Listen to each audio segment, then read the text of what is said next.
Mga kapam, ito na ngayon ang sitwasyon. Ngayon mga 5 kepen. Tingnan mo yung mangga. Yun, namulaklak. Daming bulak. Kaso lang problema kay palagi magpapags kada hapon. Gapags, tingnan nyo. Yun kita nyo ng yung pags na yan.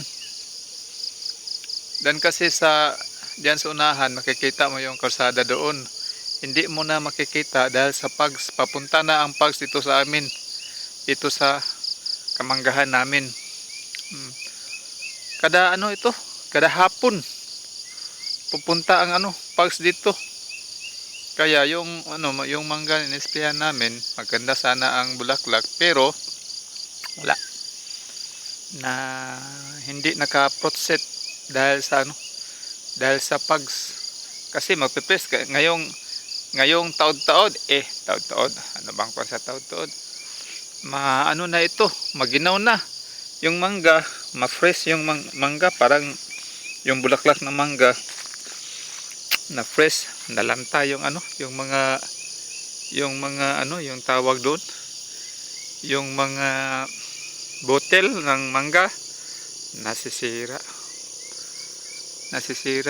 mga kapam. Yung lugi pala pag yung area mo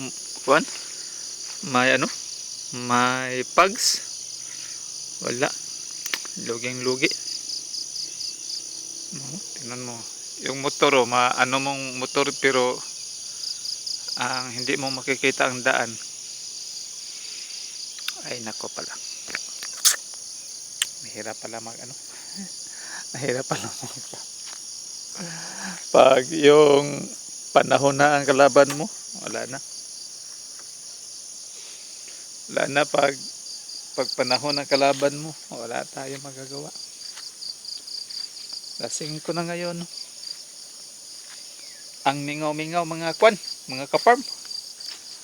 Ang mingaw-mingaw mga kaparm.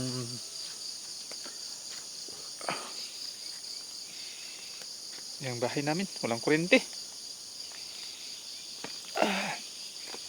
Ito, nandun si mami. Hello mami, anong ginagawa mo din mami?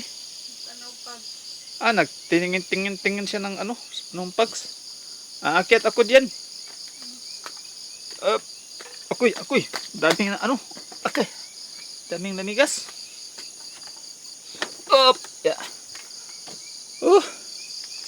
Dito na si mami. Ang mami ko. Hello mami. Hi. Hello daddy. Hi.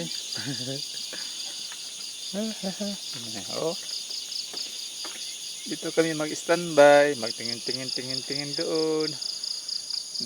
Wala na kami makikita, pulos na pags.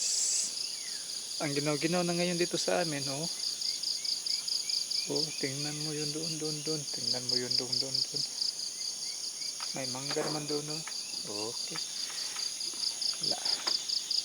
Yung mangga namin, namulaklak. Yan. Wala. Tatay tayo mga kaparm.